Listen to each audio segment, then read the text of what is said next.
Não é o aluno que decide o que ele vai aprender, mas também não é o professor sozinho que decide o que o aluno vai aprender. Juntos, numa discussão, a gente constrói um currículo que a gente chama de nuvem de objetivos, e esse currículo ele não é dividido em disciplinas. Moi Camoi, bem-vindo ao podcast Papo de Educador.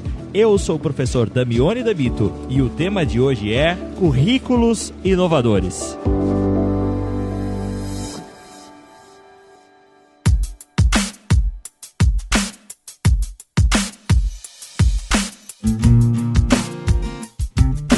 Oi, gente! Antes de começar esse episódio 45 do podcast Papo de Educador, eu gostaria de dar alguns recados para vocês muito importantes, tá? O primeiro recado que eu quero dar para vocês é que, a pedidos, eu começarei a fazer a leitura das cartas e dos comentários do Papo de Educador, mas, ou como diz os nossos amigos do sul do país, um abraço para vocês.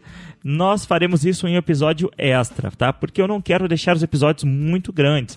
Então, eu vou fazer um episódio especial lendo os comentários e também respondendo perguntas. Nós recebemos muitas perguntas, principalmente pelas redes sociais. Então, eu quero responder algumas dessas perguntas através de um episódio extra, ok? Então, nós vamos fazer a leitura de e-mails e responder perguntas através do episódio extra do Papo de Educador aqui no feed mesmo do podcast Papo de Educador. Um segundo recado que eu quero dar para vocês é sobre a agenda de atividades. Então, nesse mês de agosto ainda de 2018, eu já estou datando o episódio, eu estarei na cidade de Araçuaí, no norte de Minas Gerais, que é um convite da professora Isa, que está presente nesse episódio. Vai ser um prazer estar com vocês aí na cidade de Araçuaí. Depois, no dia 25 de agosto, em Recife. Atenção, pessoal do Nordeste do país, ou então pessoal que quer viajar e aproveitar, né, para adquirir conhecimento e depois pegar uma praia.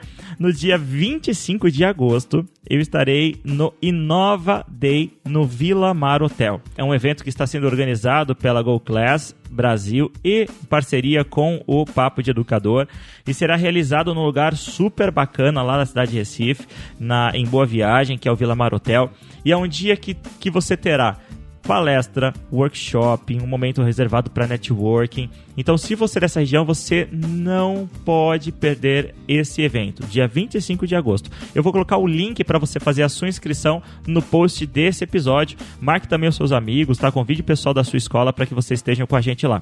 No dia 8 a 12 de outubro, haverá também uma jornada pedagógica em Pereira, na Colômbia. Olha que bacana, né?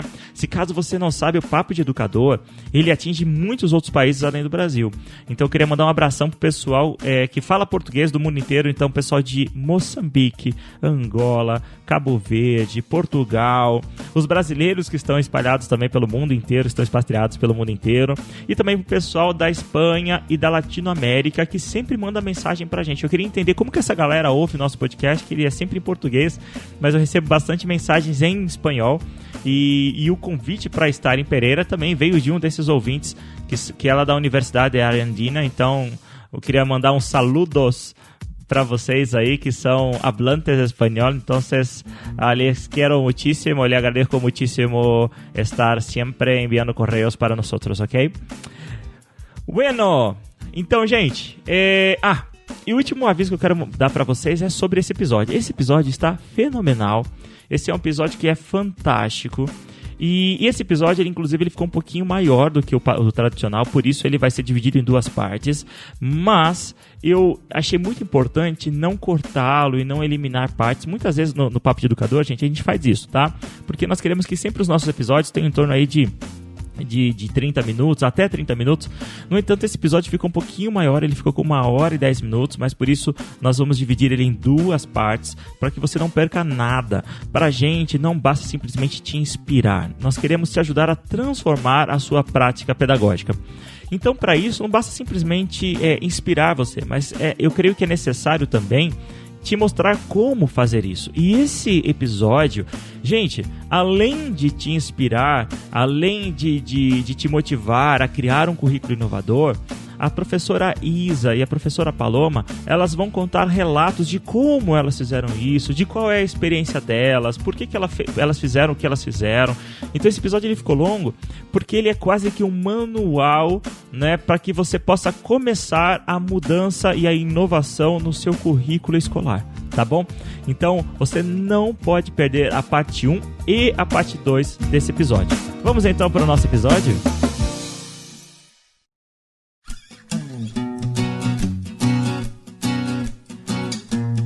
Muito bem, bem-vindo mais uma vez ao podcast Papo de Educador.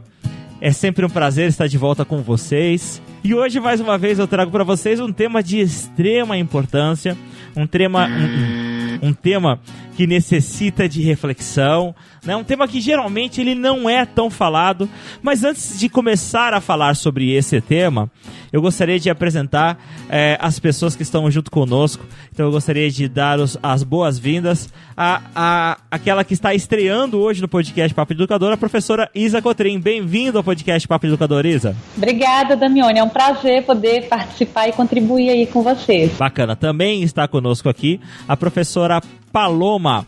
A Paloma não é iniciante no podcast Papo de Professor, ela já é veterana, né? Esteve com a gente em dois episódios, né? Que é o podcast 31, que foi lançado em 2 partes, que é o podcast Google for Education. Seja bem-vindo, então, mais uma vez ao podcast Papo de Educador, Paloma. Obrigada pelo convite mais uma vez. É sempre um prazer estar aqui no Papo de Professor. Vamos então à nossa conversa.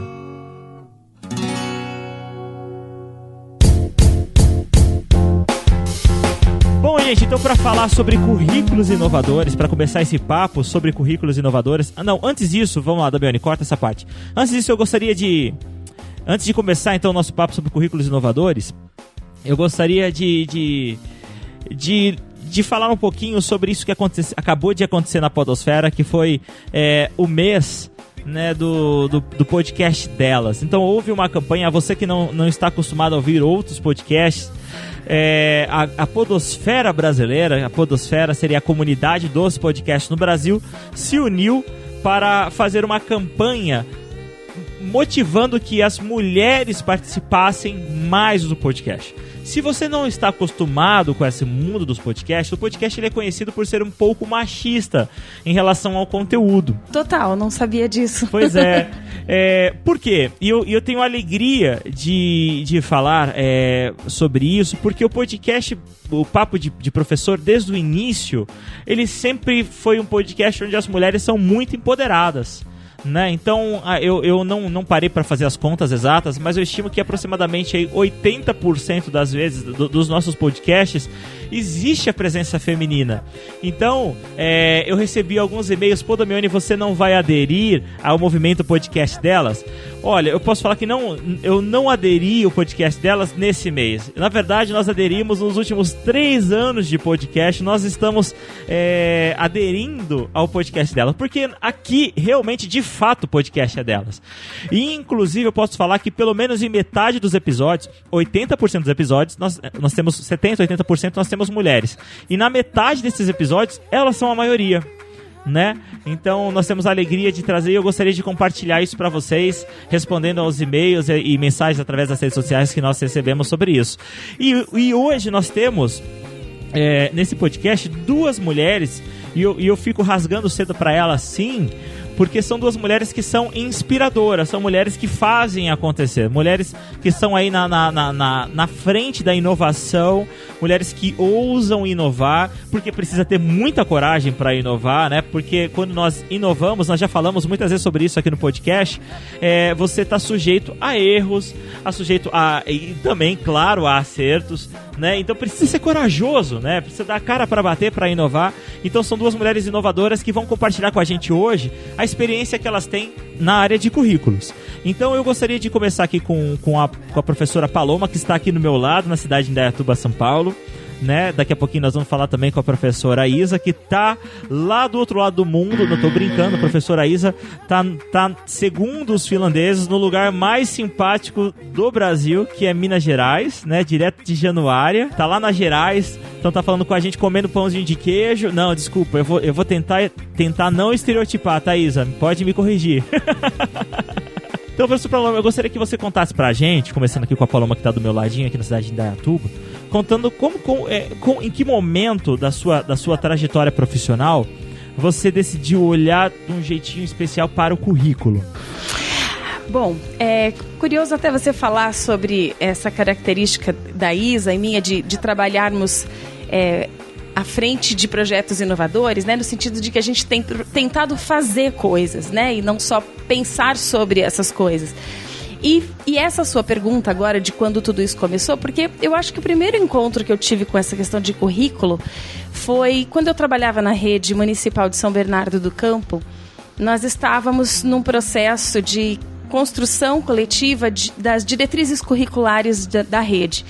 E nós tivemos assessoria do Celso Vasconcelos, ele esteve lá conosco algumas vezes, e foi um processo bastante democrático, toda a rede participou, nós tínhamos encontros em teatros na cidade para discutir. E eu me lembro que naquele momento eu comecei a perceber assim como o currículo é central mesmo quando a gente fala em educação, e como você disse, a gente muitas vezes não pensa muito sobre isso, né? Quando eu comecei a trabalhar, simplesmente eu vi lá, tinha um planejamento, tinha lá o que eu tinha que ensinar, e eu peguei aquilo sem pensar muito a respeito daquilo. E foi nesse momento que a gente começou a refletir sobre inovações curriculares, né?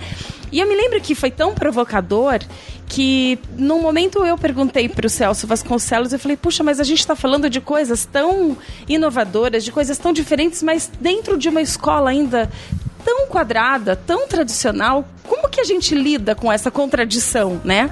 E ele me falou uma coisa que eu gostei muito, e eu trago isso muito até hoje. Ele comparou aquele movimento que a gente estava vivendo a uma caravana, a ideia de uma caravana. Quando um grupo grande está caminhando, saindo de um lugar, indo em direção a um outro lugar, esse grupo não anda alinhado, todos na mesma linha, né? Eles caminham um aglomerado de pessoas, algumas ficam mais à frente, outras ficam mais atrás, mas todas estão juntas. E as pessoas que estão mais à frente nessa caravana, elas começam a enxergar algumas coisas na paisagem, né, naquele percurso que elas estão fazendo, que as pessoas que estão mais atrás na caravana ainda não enxergaram. E não enxergaram porque elas ainda não chegaram naquele ponto da viagem, né? Então, o processo de inovação, ele tem essa característica, as pessoas não estão juntas, né? E eu acho que durante muito tempo eu estive andando numa parte dessa caravana onde eu pensava muito sobre isso, sobre por que a gente ensina essas coisas que a gente ensina, o que compõe esse currículo, né? O currículo é o que a gente vai aprender, o que a gente vai ensinar na educação, né? O caminho que a gente vai percorrer ao longo aí de toda a experiência na educação. E aí eu comecei a pensar de forma mais crítica nisso, e comecei a ficar incomodada com a minha própria prática, né? E eu falava, puxa, mas isso não é legal, mas também o que eu vou fazer no lugar?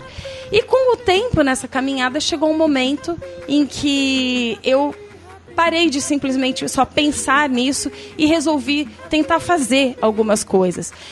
Eu tive uma experiência muito feliz de trabalhar na Escola Lumiar, em São Paulo, e lá nessa escola foi a primeira experiência prática que eu tive de olhar para um currículo de forma realmente disruptiva, né? O currículo da Lumiar, ele tinha uma característica, ele era um mosaico primeiro, era a ideia de você poder construir não de forma linear, não de forma cartesiana, mas você vai construindo conforme aquilo, o que você vai aprender tem significado para você. Então, essa ideia de você ter um percurso próprio de aprendizagem, não precisam todos os alunos aprenderem todas as mesmas coisas ao mesmo tempo, né? Você pode diversificar esse caminho. E uma outra diferença fundamental que tinha lá na Lumiar era que... Ou seja, é um currículo bem inovador, né? Extremamente inovador. Que fala que todo mundo, as pessoas elas aprendem em momentos diferentes, aquele tema é uma coisa que salta aos olhos, não, mas aos nossos ouvidos, né? Exatamente. Porque a gente pensa no formato de escola que a gente conhece, onde tem um professor falando para 30, 40 alunos ou mais, né? Então, se todos estão ouvindo a mesma coisa ao mesmo tempo. E se a gente quer quebrar esse paradigma e possibilitar percursos individuais, aí a primeira coisa que muda é que não dá para um professor ficar falando para os 40 ao mesmo tempo, né? Muda. Aí o currículo afeta a metodologia que a gente vai utilizar, afeta a forma de avaliação, afeta completamente toda a estrutura, né? E lá tinha ainda uma outra característica. O currículo não era centrado em conteúdos, em um conjunto de conteúdos que precisam ser assimilados pelos alunos. O currículo era concentrado numa matriz de competências e habilidades que os alunos precisariam desenvolver. É óbvio que a gente não tem como desenvolver uma competência sem ser por meio da aprendizagem de algum conteúdo. Mas a preocupação estava mais na competência do que no conteúdo. Só para tentar ilustrar um pouco isso. Se eu quero aprender a fazer uma pesquisa, por exemplo, a buscar informação, selecionar informação, verificar a fonte, classificar, analisar, essa série de habilidades que estão envolvidas nessa competência de uma pesquisa, eu tenho que pesquisar algum assunto, né? Eu não vou pesquisar o vácuo, eu não tenho como separar o conteúdo dessa competência. Mas a questão é que no currículo da Lumiar era mais importante eu desenvolver essa competência para que eu pudesse pesquisar sobre qualquer assunto do que aprender sobre algum conteúdo específico numa determinada série, num determinado momento do ano letivo, né? Então, com isso, quando a gente tem o foco mais nas competências do que nos conteúdos, aí a flexibilização ela se torna muito mais fácil. Eu não tenho um currículo fechado, rígido, né? Ele é extremamente aberto e aí possibilita outras experiências. Caramba, que experiência muito legal. Eu gostaria de destrinchar tudo isso que você falou em várias coisas, mas antes disso eu gostaria de saber da professora Isa. Isa, como que foi o seu trajeto também, assim, até você começar a olhar de um jeito especial para o currículo, pensar em inovação no currículo? Você poderia compartilhar com a gente? Em relação à minha trajetória, né, e esse interesse pela área do currículo, tem tudo a ver com a minha própria formação, né? Eu me formei em pedagogia, então, enquanto pedagoga e professora, eu sempre tive uma atuação muito próxima dessas discussões, desde a construção de currículo, a discussão do tema, né, etc. Então, eu tive a oportunidade, logo que eu me formei, eu fui trabalhar com educação profissional, isso aí no início dos anos 2000, numa época em que a educação profissional estava no auge aqui no Brasil, né? Principalmente quando a gente falava de educação profissional em saúde, que foi a área que eu fui trabalhar. E essa minha experiência me possibilitou participar tanto da construção de vários currículos, vários projetos pedagógicos, mas também de uma discussão em nível nacional do próprio conceito, dos princípios, da finalidade da educação profissional no país, e que inclusive a gente viveu naquela época a revogação de um decreto, o decreto 2208, e logo depois o decreto 5154, que vai tratar, dentre outros temas, da questão do currículo na educação profissional. Então isso me aproximou muito com o tema, mas a minha maior experiência mesmo foi a partir de 2011, quando eu como professora no Instituto Federal do Norte de Minas Gerais, aqui no Campo Januária, eu assumi a direção do Departamento de Ensino Técnico, que contemplava todas as modalidades do curso técnico, todas as formas, né? Desde o curso subsequente, concomitante, mas principalmente as turmas de curso integrado. E essa foi uma experiência fantástica para mim, porque foi a experiência que mais me incomodou, no sentido do que a própria professora Paloma colocou aí muito bem, em relação ao currículo muito tradicional, muito linear, cartesiano, e dentro de um curso que a gente chama de curso integrado, apesar de que esse termo integrado tem vários sentidos dentro desse mesmo curso. Então esse incômodo que eu tive em relação à realidade que a gente tem hoje nos cursos integrados No caso, o que é um curso integrado, né? Para quem não conhece, são cursos de educação profissional em que, ao mesmo tempo que o aluno forma para uma determinada habilitação, ele também tem a sua formação propedêutica de nível médio. Então, por exemplo, eu posso ter um curso técnico em informática integrado ao ensino médio, em que o aluno ele vai ter acesso aos conhecimentos, aos conteúdos do nosso ensino médio regular no país e também aquelas competências, os conteúdos relacionados à formação profissional em um projeto que é único. E eu sempre tive esse desejo de tentar mudar, inovar em relação ao currículo tradicional que a gente, ao longo das décadas, tem aplicado, tem desenvolvido na educação brasileira. E uma outra experiência que eu vivenciei, né, agora em 2016, foi a participação no programa Professores para o Futuro, na Finlândia. Assim como você, Damione, participou, eu tive essa oportunidade e foi divisor de águas na minha vida, porque eu tive a oportunidade de conhecer um sistema que trabalha com currículo inovador, com metodologias inovadoras, práticas que expressam tudo aquilo que eu sempre desejei. E desde que eu voltei da Finlândia, eu tenho tentado aplicar essa minha aprendizagem, essa minha experiência lá. Óbvio, né? Não é no sentido de tornar o sistema finlandês uma réplica, de pegar a forma como acontece lá e implementar aqui, porque isso não funciona, nós temos realidades muito diferentes.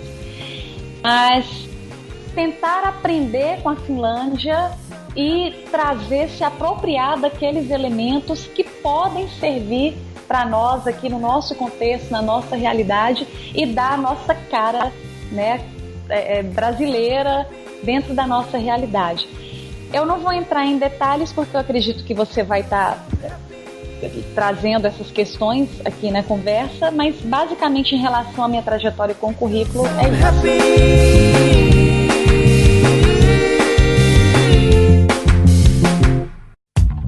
Eu gostaria só de começar de uma maneira bem simples, bem sucinta, e definir o que é currículo, né? Às vezes eu vejo que, principalmente nesse momento do nosso país que nós estamos, que é onde nós estamos discutindo a Base Nacional Curricular Comum, há uma confusão muito grande em relação ao que é currículo, né? Então eu gostaria que vocês me ajudassem nessa tarefa de definir o que é o currículo e principalmente o que não é o currículo, né? Então eu vejo muita gente falando assim, olha, mas a gente vai ter agora a BNCC, então vai poder fazer isso, não vai poder fazer aquilo, e na verdade as pessoas elas acabam confundindo as coisas, né? Então vamos lá, o que seria o currículo? Me ajudem a construir esse pensamento, né? Então, uma escola, uma instituição, ela é dotada de alguns documentos balizadores, né? Seriam alguns documentos que vão dirigir o que é aquela escola, o que é aquela instituição, qual é o papel dela na sociedade, que aí seria normalmente pelo menos no Instituto Federal, o PDI, não é? O Plano de Desenvolvimento Institucional. Aí, abaixo do PDI, eu sei que existem vários outros, se vocês quiserem, por favor, me interrompam, tá? Eu sei que existem vários outros, alguns outros documentos, mas eu tô falando assim, só dando um esqueleto, né? Então, você que está nos ouvindo, imagine há várias esferas, né? Então, ou se fossem camadas. Posso falar camadas ou é heresia? Não, pode. Não. Vamos falar camadas, né? Aí, dentro dessa camada, Aí nós temos, dentro da instituição, do plano e do projeto da instituição, nós temos os cursos, né? Uma instituição, normalmente, ela não tem somente um único curso, né? Então, principalmente quando nós falamos de ensino técnico, ensino profissional, tecnológico, então são cursos diferentes. Aí o curso, ele possui um documento que vai dizer quem é aquele profissional, né? Qual seria a formação dele, quais seriam que nem a Isa ela já trouxe aí, quais são as necessidades, as competências, a professora Paloma também falou, né? As competências e habilidades que esse profissional ele terá, o que seria, o que ele precisa aprender. Isso seria o currículo. Olha, a gente tem... É muito comum confundir o currículo, ou restringir, na verdade, o currículo, a grade curricular. Né, aquela matriz curricular que nos é apresentada, onde vai dizer lá qual que é a disciplina, qual que é a carga horária, que seja competência, que seja conteúdo, não importa. Eu costumo dizer que aquilo é o retrato 3x4 do currículo. que por trás daquilo ali, até se chegar àquele desenho e o desenvolvimento desse desenho na prática são muito mais complexos, né, do que a simples matriz curricular que a gente encara ali quando a gente abre o projeto de curso ou o plano de curso que você bem colocou aí, relacionado a cada curso. Falando de uma forma bem sintética, eu queria apontar 3 dimensões do currículo. A gente tem uma das dimensões é aquilo que vai ser ensinado, aquilo que vai ser trabalhado. Quando você fala da Base Nacional Curricular, que está aí em processo de construção, quase finalização, o que essa base diz pra gente? Ela diz o que tem que ser, o que vai ser ensinado no nosso currículo. Ela pode ser organizada de várias maneiras, né? Por conteúdos, por temas, unidades, por competências, mas ela diz basicamente, isso tem que ser ensinado. E é claro que a construção, essa base, ela não se encerra ali, a escola vai organizar isso no seu projeto pedagógico, e a gente tem que ter muita clareza de que quando essas diretrizes, essas orientações, elas são construídas, por trás dessa construção eu tenho um jogo de interesses econômicos, políticos, embates. É por isso a discussão tão grande sobre a Base Nacional Comum. O que vai ser ensinado, para quem? A reforma do ensino médio, por que o menino tem que escolher quem é que vai ter direito de escolher, quem é que não vai ter. Então todas essas discussões, elas fazem parte do currículo e por trás disso existem aspectos sociais, políticos, econômicos que fazem parte dessa construção. Ô Isa, só te, a segunda dimensão... sem querer te interromper, mas já interrompendo, esses conflitos, essas confusões, além de normais, naturais, elas são saudáveis, né? Porque nós somos... a Paloma fez uma cara tipo assim, será? Porque eu quero te ouvir, tá, Paloma? Pelo amor de Deus, não me deixa nessa expectativa aqui. Porque assim, eu imagino que como indivíduos, nós temos interesses. E além de indivíduos, para além do indivíduo, nós pertencemos a um determinado grupo, a uma determinada, vamos falar assim, alcateia. E essa alcateia, ela tem interesses. Então, por exemplo, nós, enquanto professores, estamos muito preocupados na formação do indivíduo ou na formação do profissional. Aí, um determinado nicho da sociedade, um determinado nicho da indústria, do mercado, ele quer que o profissional ele tenha tais habilidades. Determinado nicho da sociedade deseja que o aluno ele tenha outras habilidades, outras competências. E aí nós temos alguns nichos também que têm, digamos assim, vontades e desejos, como que eu posso falar assim? Talvez subversivos, mas existe um nicho que tem uma vontade, um desejo também, talvez pernicioso ou discutível, mas não é nessa seara que eu gostaria de entrar. Mas isso que eu tô falando tem sentido, não? Me ajude a entender melhor isso. Isso é natural ou não? Porque no meu ponto de vista, de certa forma, é natural e até saudável. Natural, considerando, né, na nossa sociedade a forma em que ela é organizada, os interesses fazem parte desse processo aí, com certeza, né? Mas, de fato, você tem esses conflitos, sim. Por exemplo, você, na sua fala, enquanto você falava, eu estava lembrando de uma coisa que faz parte também dessa primeira dimensão, que é o tipo de profissional ou de aluno, de estudante, a gente quer formar para quê, né? Para quem? E aí existe aquela velha pergunta, tem que formar para o mercado de trabalho?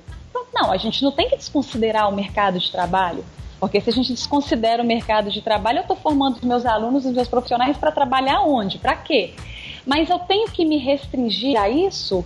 Ou eu poderia pensar numa formação que os estudantes tivessem consciência e fossem capazes de analisar justamente os interesses que tem por trás. Por exemplo, em relação à reforma do ensino médio, quando a gente vê as propagandas do MEC, dizendo que o menino agora vai poder ser o que ele quiser, porque ele vai fazer escolhas. Ele vai, basicamente, em meados aí do ensino médio, ele vai poder escolher entre 5 itinerários. para continuar a sua formação e se especializar nessa formação. E aí você vê uma propaganda do MEC que diz assim, o menino levanta e diz: eu quero ser jornalista, eu quero ser astronauta, eu quero ser professor. E a gente verifica que essa é uma grande mentira, e eu consigo provar que é uma mentira pegando a própria legislação que trata da reforma do ensino médio, porque ela deixa muito claro que quem vai definir os itinerários é o sistema de ensino, não é o aluno, certo? Então, se você pega, talvez esse não seja um problema de grandes cidades, como aí em São Paulo, mas quando você tem cidades como Januária, como a grande maioria dos municípios brasileiros, que são cidades de pequeno porte, né? Não sei nem se pode usar essa expressão, mas como que é a minha realidade, você vai ter determinadas escolas na zona rural ou em regiões mais longínquas da cidade que não vão ofertar todos os itinerários. Então a escolha não vai ser do aluno, vai ser do sistema.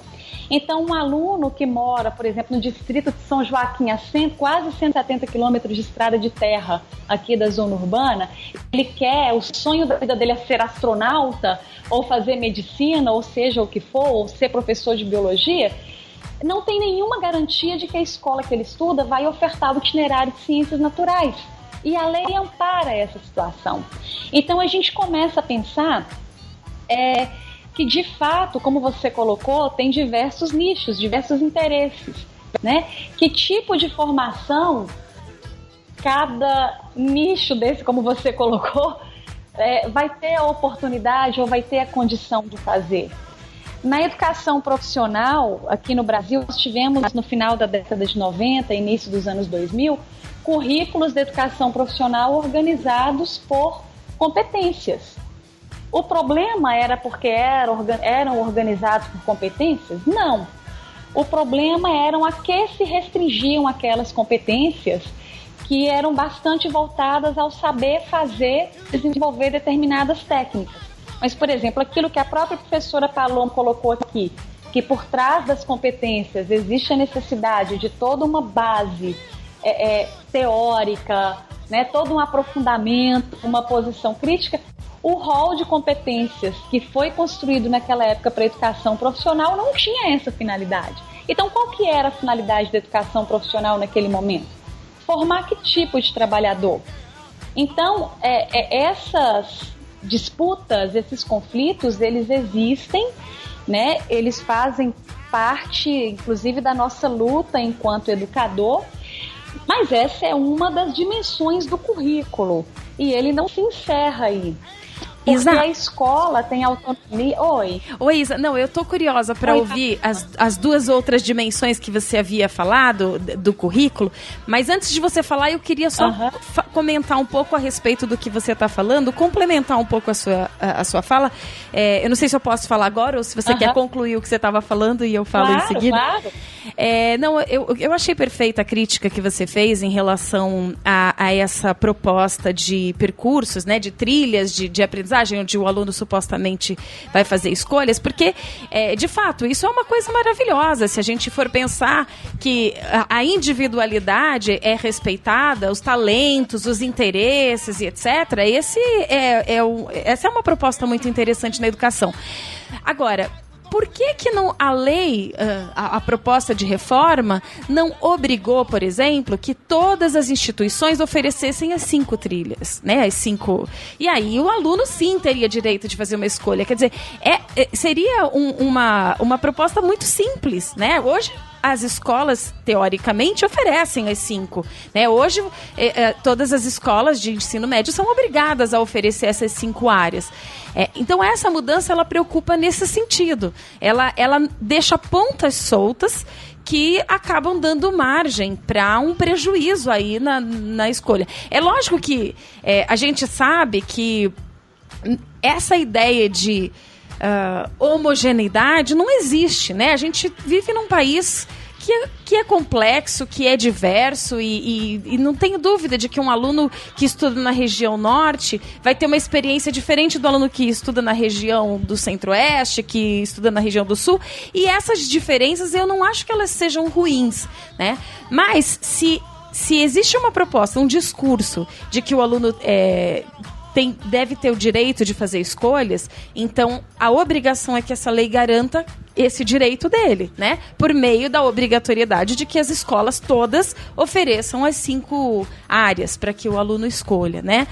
E eu queria só fazer um comentário em relação ao que o Damiani falou antes. Ele disse a respeito, falando sobre essa disputa, esse conflito. Eu também vejo isso com bons olhos, né? Eu acho que enquanto a gente tem espaço para contradição, para discussão, a gente está bem, né? O problema vai ser se a gente não tiver mais esse espaço. Se essa ideia de hegemonia mesmo, né? Se alguém, uma mente brilhante, disser não, o certo é esse, o bom é esse, o melhor é esse, então a gente não vai mais discutir outras possibilidades. Então, nesse sentido, eu acho também extremamente rico, né? Que você possa ter essa discussão. Por isso me preocupa, por exemplo, movimentos como Escola Sem Partido ou qualquer outra iniciativa que tente calar a contradição, que tente calar justamente essa diversidade. Eu acho que isso que preocupa. Paloma, aí, deixa eu só complementar, mas é justamente esse o gargalo. Quando você fala que quando eu falo de conflitos, não é nesse sentido de diversidade, de possibilidades de discussões, não. São conflitos em relação aos interesses das pessoas que hoje têm condição de definir, por exemplo, as políticas no país. Então, quando você mesmo pergunta se tem os 5 itinerários, por que eles não vão ser ofertados? Porque não é interessante que eles sejam ofertados, né, para todos os cidadãos brasileiros. Então, quando eu falo de conflito, por exemplo, a própria reforma do ensino médio, não houve nenhuma discussão. Ela foi imposta de cima para baixo, certo? A gente engoliu essa reforma do ensino médio. Não houve nenhuma discussão dessa reforma com entidades que defendem a educação, que discutem com as universidades, com as escolas, com as pessoas que têm interesse. Então, na verdade, o que acontece é justamente isso, que o conflito que eu me refiro é diferente da questão da diversidade, da possibilidade de discussões, dessa amplitude que a gente deseja. E o que está acontecendo é justamente o contrário. Então, assim, em relação ao que será ensinado no currículo, é importante que, apesar dos interesses, permaneça no currículo elementos necessários para que os alunos consigam ter um olhar crítico sobre essas nuances da sociedade. É isso, né? Sim, mas aí entra na outra dimensão que eu queria colocar. Porque, por exemplo, você tem lá os conteúdos que vão ser trabalhados, né? Inclusive, você tem muitos textos aí dentro da própria legislação que vão dizer qual que é a educação que se quer, e é tudo muito bonito, muito maravilhoso, é tudo que a gente sonha. Mas a gente vem numa outra dimensão, que é a dimensão do currículo, do desenvolvimento, da implementação do currículo propriamente dito. A gente tem que entender, então, que a escola ela tem autonomia para construir o seu projeto pedagógico, sem desconsiderar essas diretrizes que são colocadas. E aí a gente tem a reforma do ensino médio colocada de forma impositiva, então a gente tem que considerar isso aí. A ideia é que o currículo seja amplamente discutido na escola, com todos os interessados, que vão desde os professores, outros profissionais da educação e até a comunidade, os alunos, os estudantes, né, e seus pais. E esse currículo ele vai ser, então, organizado em um projeto que vai trazer para a gente, nesse projeto, uma logística, uma organização, que é a segunda dimensão. O que é essa organização? Eu pego os princípios, as diretrizes, os conteúdos ou competências que vão ser trabalhados e organizo isso numa proposta de trabalho, que, de modo geral, hoje na educação brasileira, é trabalhada como a Paloma bem colocou, de forma linear, por meio de disciplinas, tudo muito segmentado, muito bem separadinho. E aí a escola ela vai definir qual que é a carga horária de cada disciplina, o período escolar, o tempo, se é bimestre, se é trimestre, quantos professores vão trabalhar. Então, essa logística, essa organização é a segunda dimensão do currículo. E essa terceira dimensão, ela vai dizer justamente sobre o currículo na ação, na prática docente propriamente dita. Aí tem a ver com como eu vou trabalhar e desenvolver esse currículo. E você tem várias maneiras de colocar isso. Eu posso ter um currículo escrito, registrado, organizado lindamente, de forma maravilhosa, que lá no papel, inclusive interdisciplinar, etc, etc, mas que na minha prática docente, ali na minha escola, eu continuo trabalhando da mesma maneira de sempre. Como eu também posso ter o contrário, que é mais ou menos o que você falou aí por último, Damione. Eu posso ter um determinado currículo, eu posso ter os conteúdos não vão me dizer se o trabalho vai ser de forma crítica ou não. É o meu trabalho, a minha ação no dia a dia que vai dizer isso. Então, só para te dar um exemplo, uma vez nós criamos uma disciplina aqui num projeto que ela previa um trabalho conjunto entre 2 ou 3 professores de uma forma interdisciplinar. Na prática, como é que essa disciplina funciona? Do mesmo jeito de sempre. O professor X vai lá, dá a aula dele, cumpre a carga horária, o outro professor começa naquele ponto e eu duvido que eles saibam até o que o outro trabalhou e onde parou. Isso tudo, apesar do projeto escrito, tá bem bonitinho. Então a gente tem todas essas... Oi, pode... De fazer uma pergunta, e esse currículo ele fica armazenado em um documento especial com nome especial ou chama currículo? Ou o currículo ele é implícito, o currículo ele é oculto? Porque nós sabemos que existe o currículo oculto também, né? Sim, o currículo é esse conjunto de situações e de relações que acontecem no dia a dia. Você é professor de química, não é isso? Eu sou de informática, área de redes. Gente, eu jurava que quase era lá. De química, Damione. É a química dos dados, a química da informação. Ok, você é professor de informática. Nós dois podemos ser professores da mesma disciplina, do mesmo conteúdo. Inclusive, a Paloma pode preparar o mesmo material e entregar para a gente trabalhar. Ok? Olha, vocês vão trabalhar com esse mesmo material aqui. Na prática, o meu jeito de expressar, de falar, a minha relação com os alunos, aquilo que eu acredito ou que eu não acredito, aquilo que eu vou aprofundar mais, aquilo que eu não vou, vai ter a minha cara, vai ser o meu jeito, a minha prática, que provavelmente vai ser diferente da sua, ainda que a gente tenha os mesmos conteúdos e o mesmo material. Então o currículo ele é movimento, ele é ação. Eu tenho na escola, claro, documentos em que o currículo vai estar registrado lá.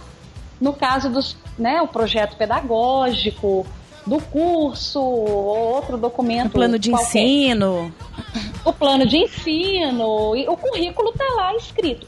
Agora, o conceito de currículo é bem mais complexo do que isso. Ele é movimento. Ele é aquilo ali que está registrado sendo desenvolvido num determinado contexto, num grupo de pessoas, e que vai se implementando, fazendo ali no dia a dia. Não sei se eu consegui explicar. Só para finalizar essa fala minha, a noção de currículo, eu lembro que uma professora, ela associava a palavra currículo, né, com corrida mesmo, de uma corrida. Numa corrida você tem tempo, você tem ponto de partida, tem ponto de chegada, tem o seu tipo de passo, de trote, sei lá, então é bem movimento. Não sei se conseguiu compreender. Eu gostei dessa sua explicação didática aí dessas 3 dimensões, e eu assim, enfatizo que a terceira dimensão que você trouxe, essa ideia da prática, é o ponto nevrálgico, né? Quando a gente fala de ter uma visão crítica, é aí que ela vai acontecer. Não adianta, ainda que tenha sido construído de forma crítica, se chegar lá na ponta e o professor olhar para aquilo de forma quadrada, não vai ter adiantado nada, né? Eu vou dar um exemplo. Eu lembro quando eu comecei a dar aula lá na Rede Municipal de São Bernardo. E eu fazia muitos anos que eu estava fora da área de educação. Eu também sou pedagoga, né? A minha formação é em pedagogia. E aí eu peguei aulas de uma 4ª série na época, que hoje seria o 5º ano, de ciências. E tinha lá um conteúdo previsto que eu precisava ensinar sobre efeito estufa. E aí aquilo era o currículo, era aquilo que estava previsto que eu precisava ensinar. E falei, como é que eu vou... Aí o que é mesmo efeito estufa? Nem eu lembrava o que era o efeito estufa. Então, o primeiro material que eu recorri foi o livro didático, né? Que era o que tinha disponível na escola. E eu olhei lá, fui lembrando que era o efeito estufa, os gases que são térmicos e etc e tal. E era um grande vilão, né? O efeito estufa era um vilão, era um monstro da nossa sociedade. Aí, naquela época, felizmente, a internet já tinha começado, foi por volta de 2000 isso, e ainda tinha pouco conteúdo, não era como hoje, que a gente tem tanto conteúdo disponível, mas já havia alguma coisa disponível na internet, e eu fui procurar, encontrei um artigo de um rapaz novinho, ele tinha 22 anos, era biólogo. É isso aí, gente. Então vocês acabaram de ouvir a parte 1 do episódio de Currículos Inovadores. E ouça só o que virá na segunda parte desse episódio. A cultura da escola é do trabalho sozinho, né? Ele nem quer que os colegas saibam muito o que ele está fazendo. Na hora que ele fecha a porta dele, o negócio é com ele mesmo. É verdade. Então, ele tem muita dificuldade de se expor. Medo, talvez. Quando chegou no final do ano, eu estava ensinando, nem lembro o que eu estava falando para os alunos, e um deles falou assim para mim, não, professora, mas não dá para ter certeza se foi exatamente isso que aconteceu. E eu falei, gente, missão cumprida. Né? Se eu conseguir fazer um aluno me questionar o que eu estava falando, eu falei, é isso, né? Eu acho. Então você não pode perder, ok? Então já baixa o segundo episódio e dá o play. Tchau, tchau. Vejo você no próximo episódio.